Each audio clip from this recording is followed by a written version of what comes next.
Assalamualaikum warahmatullahi wabarakatuh. Perkenalkan, nama saya Amzal Firhansyah dari kelas M4B. Di sini saya akan melanjutkan penjelasan materi pada paket tracer Cisco modul 10 dan security concept.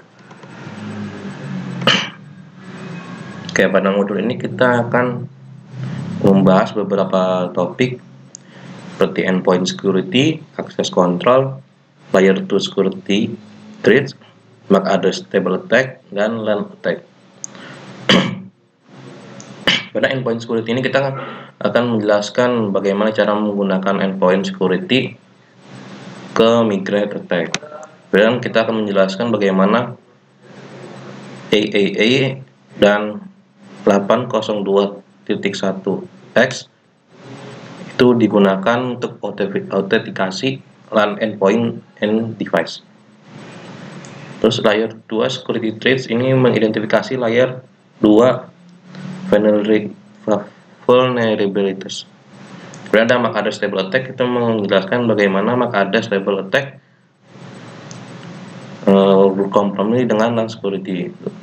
Terakhir ada LAN attack, menjelaskan bagaimana LAN attack compromise LAN security. Oke, pertama kita masuk ke 10.1 yaitu endpoint security. Di sini dijelaskan bahwa beberapa media meliput cover attack enterprise network. Cukup di internet untuk serang Let's network attack, serangan jaringan baru. Untuk menemukan informasi terkini tentang serangan saat ini, kemungkinan besar serangan ini akan melibatkan satu atau beberapa hal seperti distribute denial of service (DDoS). Ini adalah serangan terkoordinasi dari banyak perangkat yang disebut zombie dengan tujuan menurunkan atau menghentikan akses publik ke situs web dan sumber dan resource-nya. Kemudian ada data breach. Ini adalah serangan di mana server atau host data disusupi untuk mencuri informasi yang sangat penting atau yang sangat rahasia. Kemudian terakhir ada malware. Malware ini adalah serangan di mana host organisasi terinfeksi dengan perangkat lunak berbahaya yang menyebabkan berbagai masalah, misalnya ransomware seperti WannaCry mengenkripsi data pada host dan mengunci aksesnya hingga uang tebusan dibayarkan. Oke, masih record. Selanjutnya network security device. Berbagai perangkat keamanan jaringan itu diperlukan untuk melindungi perimeter jaringan dari akses luar.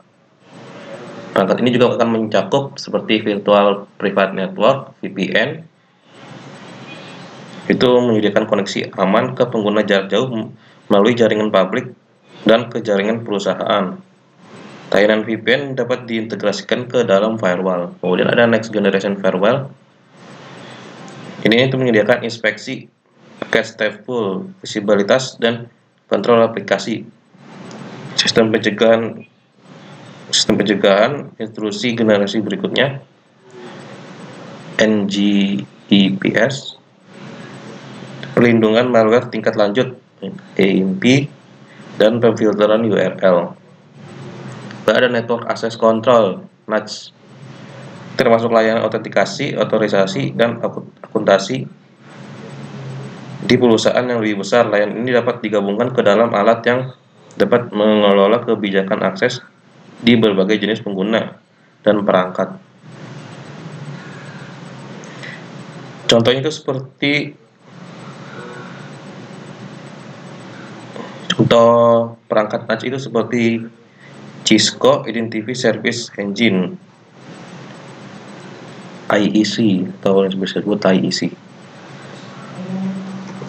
Kemudian ada selanjutnya endpoint protection. Endpoint adalah host yang umumnya terdiri dari laptop, desktop, server, dan telepon IP atau IP telepon serta perangkat milik karyawan.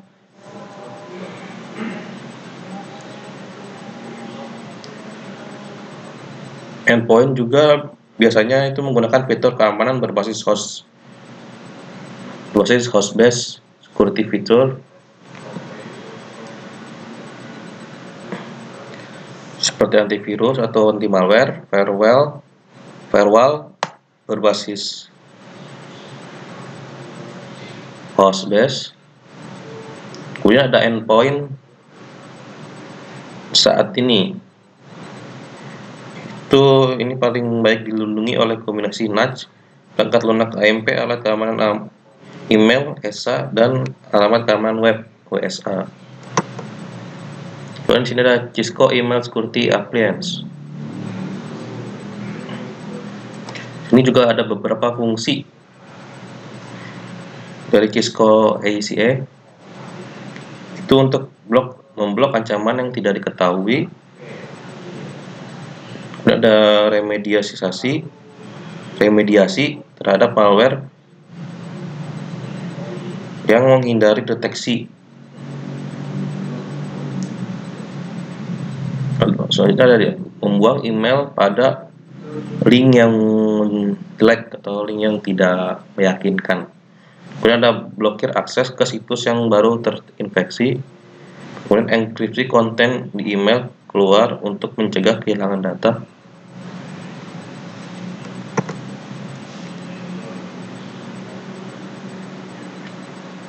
Kemudian ada Cisco Web Security Appliance, masih lanjut. Cisco Web Security Appliance WSA itu adalah teknologi mitigasi untuk ancaman berbasis web. Ini untuk membantu organisasi mengatasi tantangan mengamankan dan mengendalikan lalu controlling web traffic, mengandalkan traffic pada web. Dan Cisco WSA itu menggabungkan perlindungan malware tingkat lanjut, visibilitas dan kontrol aplikasi, kontrol kebijakan pengguna yang dapat diterima dan reporting pelaporan. Ada Cisco WSA memberikan kendali penuh atas cara pengguna mengakses internet. Fitur dan aplikasi tertentu seperti obrolan, pesan, video, audio dapat diizinkan dibatasi dengan batas waktu dan bandwidth limitnya atau diblokir sesuai dengan kebutuhan organisasi tersebut. Dan ada WSA dapat melakukan daftar blacklisting URL atau URL filtering, malware scanning, URL categorization, dan web application filtering, dan terakhir encryption dan decryption pada traffic web.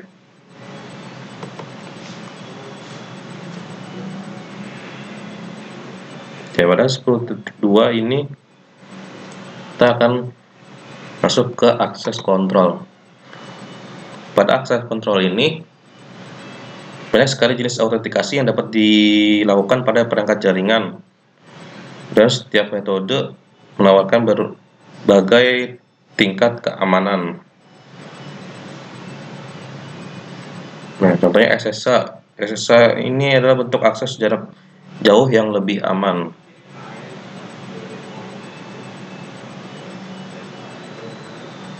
Ada metode lokal database yang memiliki beberapa keterbatasan, seperti akun pengguna harus dikonfigurasi secara lokal di setiap perangkat yang tidak dapat diskalakan. Kemudian ada metode ini juga menyediakan metode autentikasi fallback. Selanjutnya ada AAA component. AAA adalah singkat dari Authentication, Authorization, dan Accounting, dan menyediakan kerangka kerja utama untuk menyiapkan kontrol pada akses pada perangkat jaringan. AAA adalah cara untuk mengontrol siapa yang diizinkan mengakses jaringan, apa yang dapat mereka lakukan saat berada di sana, dan untuk mengaudit tindakan apa yang akan dilakukan saat mengakses jaringan. Kemudian ada Authentication lokal dan server based. Itu adalah dua metode yang umum untuk mengimplementasikan autentikasi AAA. Pada autentikasi AAA lokal itu terdiri dari metode menyimpan nama pengguna dan kata sandi secara lokal di perangkat jaringan, misalnya seperti router Cisco. Ada pengguna atau user authentication terhadap database lokal. Lalu ada AAA lokal, ideal untuk jaringan yang lebih kecil. Server based AAA autentikasi dengan metode berbasis server. Router mengakses server AAA sentral atau pusat, dan server AAA berisi nama pengguna dan kata sandi untuk semua pengguna. Lalu ada router menggunakan protokol remote authentication, dial-in user service atau radius, atau terminal access controller access control system untuk berkomunikasi dengan server AAA ketika ada beberapa router dan switch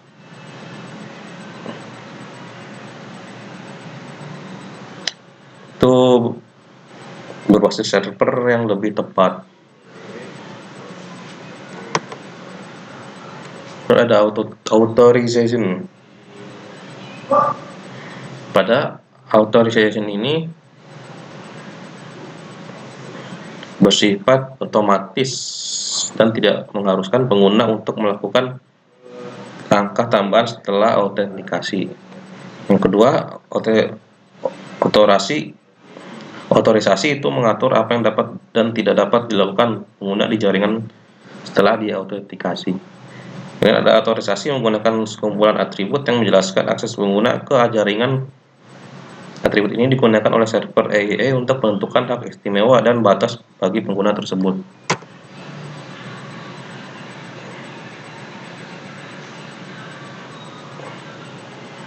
Dan ada AAA Accounting untuk mengumpulkan dan melaporkan data penggunaan. Data ini dapat digunakan untuk tujuan seperti audit atau penagihan. Data yang dikumpulkan mungkin mencakup waktu koneksi, memulai dan berhenti, perintah yang dijalankan, jumlah paket, dan jumlah byte-nya.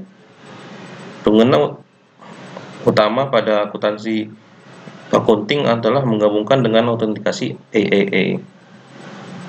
Server AAA menyimpan log detail tentang apa yang dilakukan pengguna yang diautentikasi pada perangkat, seperti yang ditunjukkan pada gambar. Pada gambar ini termasuk semua exec dan perintah konfigurasi yang dikeluarkan oleh pengguna. Kemudian ada log berisi banyak bidang data, termasuk nama pengguna, tanggal dan waktu, dan perintah aktual yang dimasukkan oleh pengguna. Informasi ini berguna saat memecahkan masalah perangkat. Ini juga memberikan bukti ketika individu melakukan tindakan kejahatan. Kemudian ada 802.1x the IEEE 802.1x itu adalah protokol yang autentikasi dan kontrol akses berbasis port. Protokol ini membatasi workstation yang tidak sah untuk terhubung ke LAN melalui port switch yang dapat diakses publik. Dengan autentikasi berbasis port 802.1x ini, perangkat di jaringan memiliki peran khusus seperti klien dan ada switch dan authentication server. Kita oke, masih record.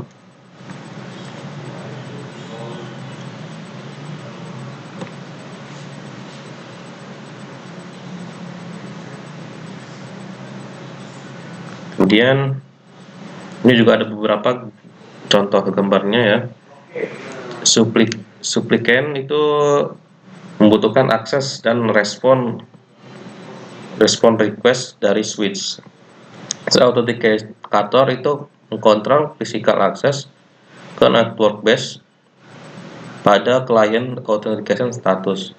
Kalau authentication itu perform client authentication. Oke, masuk ke 10.3 layer 2 security threats.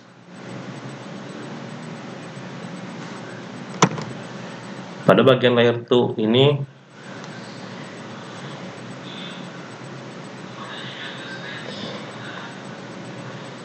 itu mengingatkan kita bahwa model referensi OSI dibagi menjadi 7 lapisan yang bekerja secara independen satu sama lain.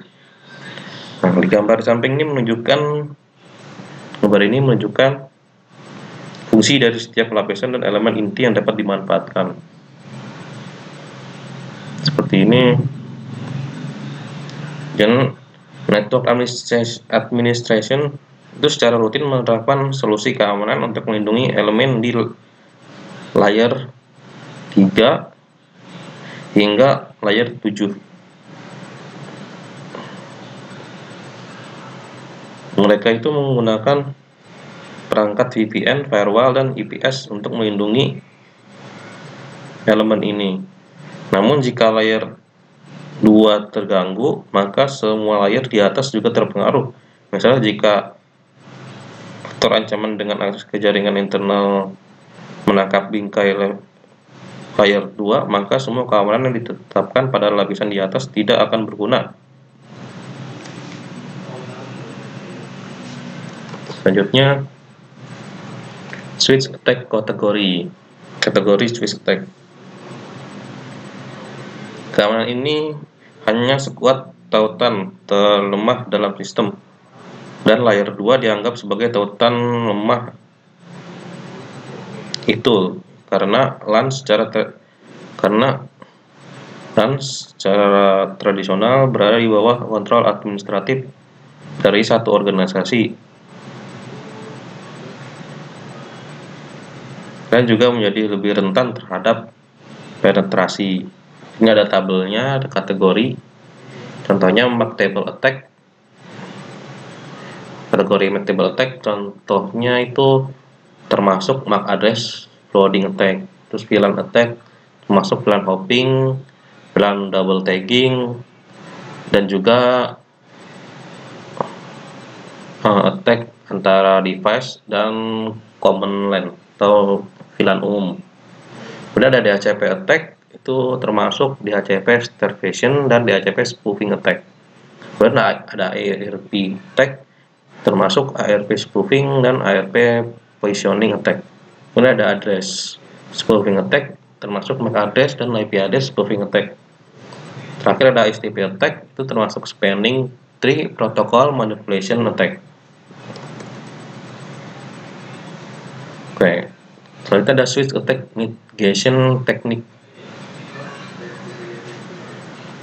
Pada solusi ini ada beberapa solusi, seperti port security itu menjelaskan tentang mencegah berbagai jenis serangan yang termasuk serangan seperti MAC address flooding attack dan DHCP starvation attack. Kemudian ada DHCP snooping, itu mencegah DHCP starvation dan DHCP spoofing attack. Dan dynamic ARP inspection DAII itu mencegah ARP spoofing dan ARP positioning attack. Dan IP source guard IPSI itu mencegah MAC dan IP address spoofing attack. Terus di sini ada solusi layer 2 itu tidak efektif jika manajemen protokol itu tidak secure atau tidak aman. Nah, ini ada rekomendasi yang harus diikuti strateginya, yaitu seperti selalu menggunakan keamanan varian pada manajemen protokol yang aman seperti SSH, Secure Copy Protocol, Secure FTP, and Secure Socket Layer atau Transport Layer Security.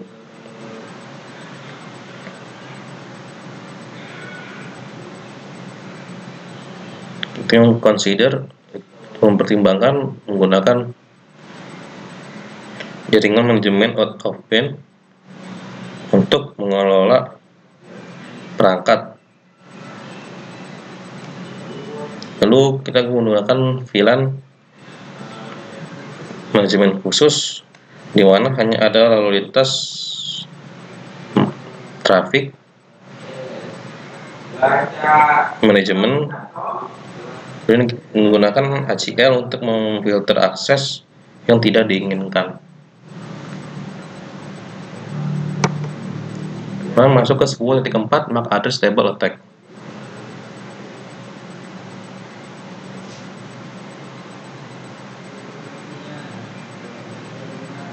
Oke.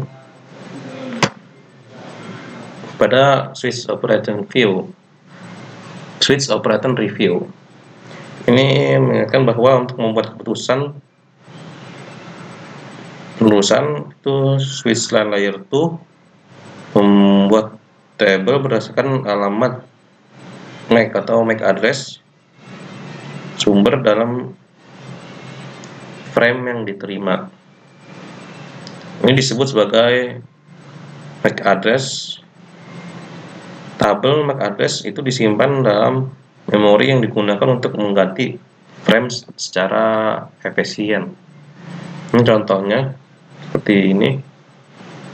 Kita melihat dengan cara show MAC address table dynamic, bahkan muncul MAC address table-nya seperti ini, tipenya dynamic pada VLAN 1 dan portnya itu ada FA04, FA01, FA01/03 dan FA0/2.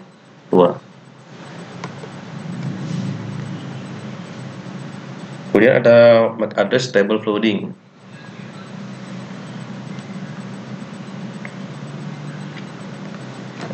Semua tabel MAC memiliki ukuran tetap dan akibatnya sebuah switch dapat kehabisan sumber daya untuk menyimpan MAC address. Serangan flooding MAC address itu memanfaatkan batasan ini dengan membombardir switch dengan MAC address sumber palsu hingga tabel MAC address switch itu penuh. Saat ini terjadi switch memperlakukan frame sebagai unicast yang tidak dikenal dan mulai flooding semua traffic masuk dari semua port pada VLAN yang sama tanpa mereferensikan tabel MAC. Kondisi ini sekarang mungkin faktor ancaman untuk menangkap semua frame yang dikirim dari satu host ke host lain di LAN lokal atau VLAN lokal. Seperti ini contohnya.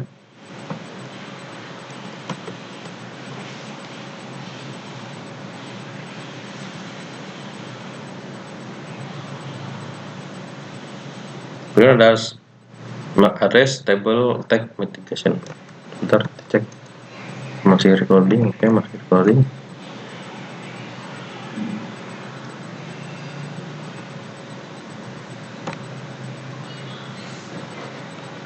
MAC address table attack mitigation. Apa yang membuat alat seperti MAC-off ini sangat berbahaya adalah bahwa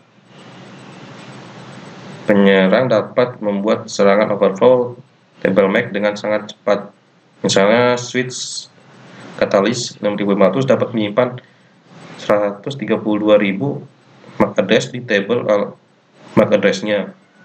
Alat seperti Markov dapat memloading switch hingga 8000 frame palsu per detik, membuat serangan overflow pada tabel MAC address dalam hitungan beberapa detik. Dan alasan lain mengapa alasan ini berbahaya adalah karena tidak hanya mempengaruhi switch lokal, tapi juga dapat mempengaruhi switch layer 2 lainnya yang terhubung. Ketika tabel MAC address dari sebuah switch penuh, itu mulai offloading semua port termasuk yang terhubung ke switch layer 2 lainnya. Untuk mengurangi serangan overflow pada tabel MAC address, administrator jaringan harus menerapkan keamanan port. Keamanan port hanya akan mengizinkan sejumlah MAC address sumber tertentu untuk dipelajari di port.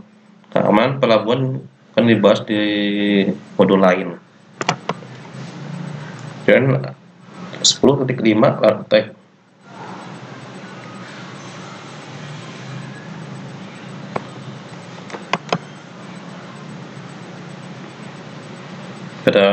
Sebenarnya ada video itu yang menjelaskan tentang VLAN hopping attack, VLAN double tagging attack, dan DHCP starvation attack, dan DHCP spoofing attack. Ini saya akan jelaskan saja pada VLAN hopping attack. VLAN hopping attack itu memungkinkan traffic dari satu VLAN untuk dilihat oleh VLAN lain tanpa bantuan router. Dalam serangan lompatan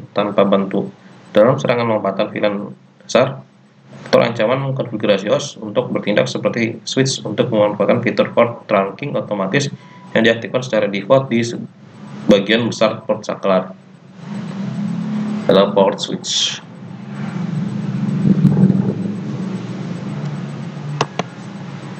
Berikutnya ada VLAN double tagging attack. Pada ini aktor ancaman adalah situasi tertentu yang dapat menyelamatkan tag 802.IK tersembunyi di dalam frame yang sudah memiliki tag 802.IK. Tag ini memungkinkan frame untuk pergi ke LAN yang tidak ditentukan oleh tag 802.IK asli. Langkah pertama itu pelaku ancaman akan mengirimkan frame 802.IK bertanda ganda ke switch. Di luar memiliki tag VLAN dari aktor ancaman yang sama dengan VLAN asli dari port terang.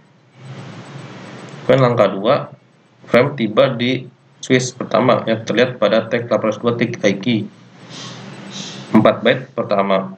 Switch melihat bahwa frame ditunjukkan untuk VLAN asli.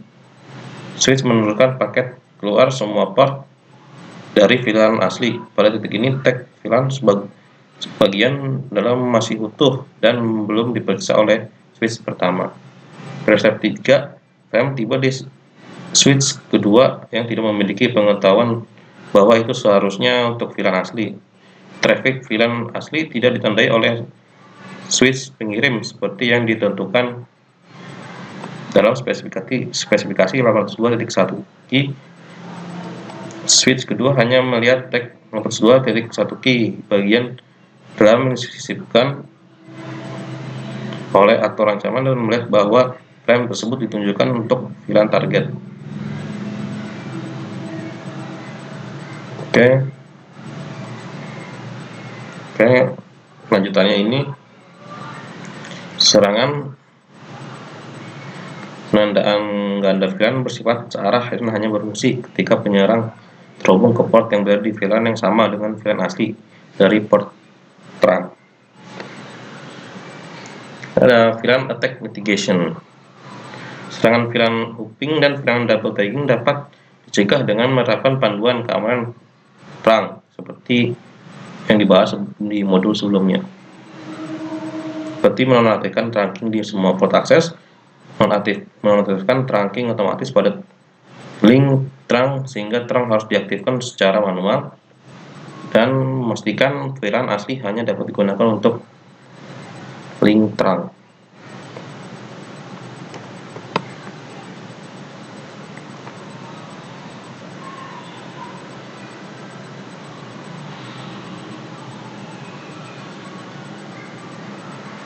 Kemudian ada DHCP message. Server DHCP secara dinamis memberikan informasi konfigurasi IP termasuk alamat IP, subnet mask, gateway default, server DNS, dan lainnya kepada klien. Tinjauan ini urutan pertukaran pesan DHCP antara klien dan server ditunjukkan pada gambar berikut. Dan dari DHCP attack, dua jenis serangan DHCP adalah DHCP starvation dan DHCP spoofing. Kedua serangan dikurangi dengan menerapkan pengintaian DHCP atau DHCP snooping.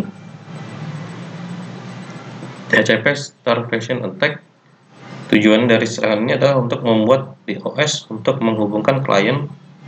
Serangan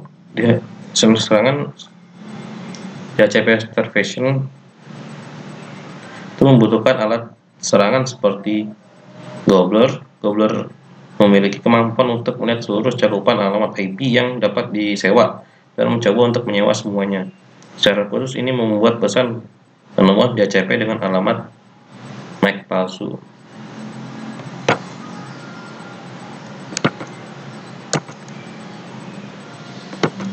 Mungkin saya pas terlebih dahulu, saya akan baterainya sekarang tinggal sedikit. Mohon tunggu sebentar. Oke, kita lanjut pada bagian ini.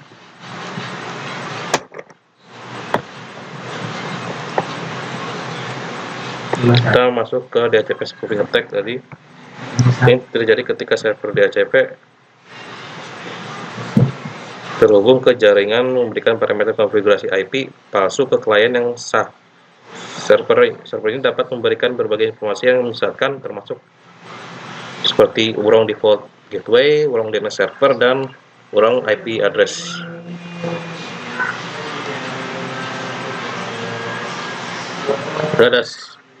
Ini ada beberapa video yang berisi ARP snooping attack, ARP positioning attack, STP attack, dan CDP reconnaissance.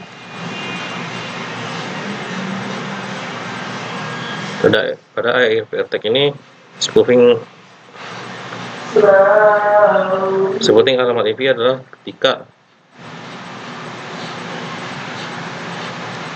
pada bagian ini host menyiarkan permintaan ARP untuk menentukan alamat host dengan alamat IP tujuan.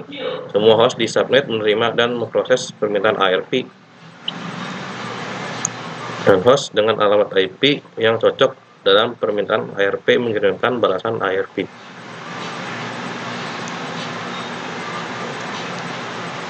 Kemudian ada klien akan mengirimkan balasan ARP yang tidak diminta, yang disebut ARP serampangan. Host lain yang di subnet menyimpan alamat MAC dan alamat IP yang terdapat dalam ARP serampangan di tabel ARP mereka. Juga ada beberapa penyerang dapat mengirimkan pesan ARP serampangan yang berisi alamat MAC address palsu ke sebuah switch, dan switch tersebut akan memperbarui tabel MAC-nya. Dan ada banyak alat yang tersedia di internet untuk membuat serangan ARP man in the middle ini. IP versi 6 menggunakan ICM versi 6 Neighbor Discovery Protocol untuk meresolusi alamat layer 2. IP versi 6 yang menyertakan strategi untuk mengurangi spoofing neighbor advertisement, mirip dengan cara IP versi 6 mencegah balasan IP palsu. Dan ada address spoofing attack.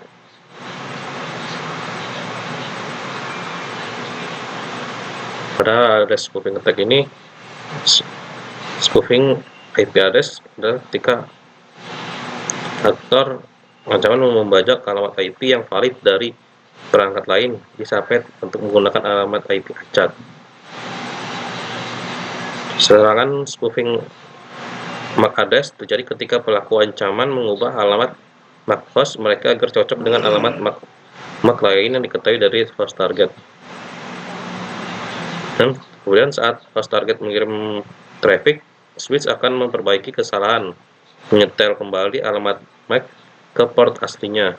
Untuk menghentikan switch, mengembalikan script yang akan terus-menerus mengirim frame ke switch sehingga switch mempertahankan informasi yang salah atau palsu.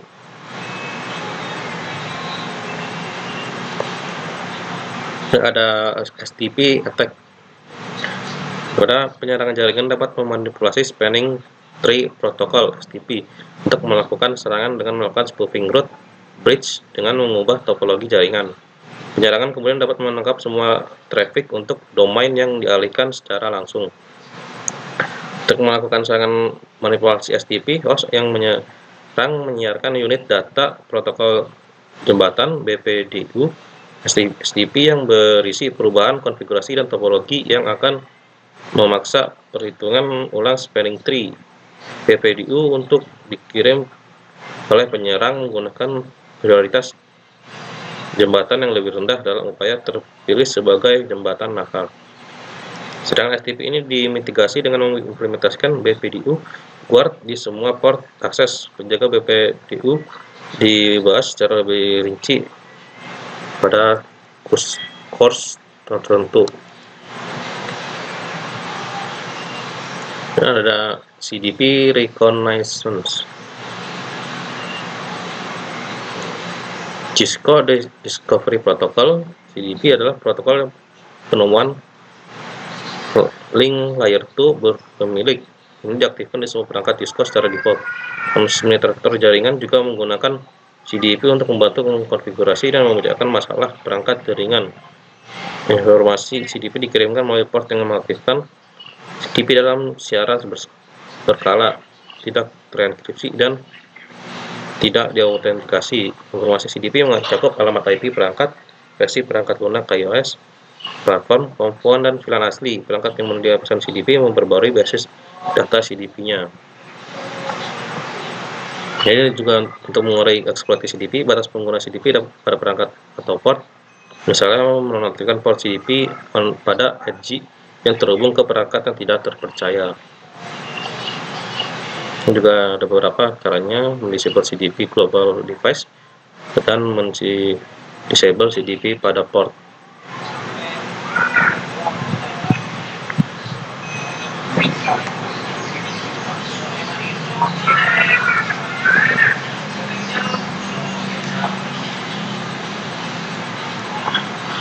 Oke, mungkin segitu aja yang bisa saya sampaikan.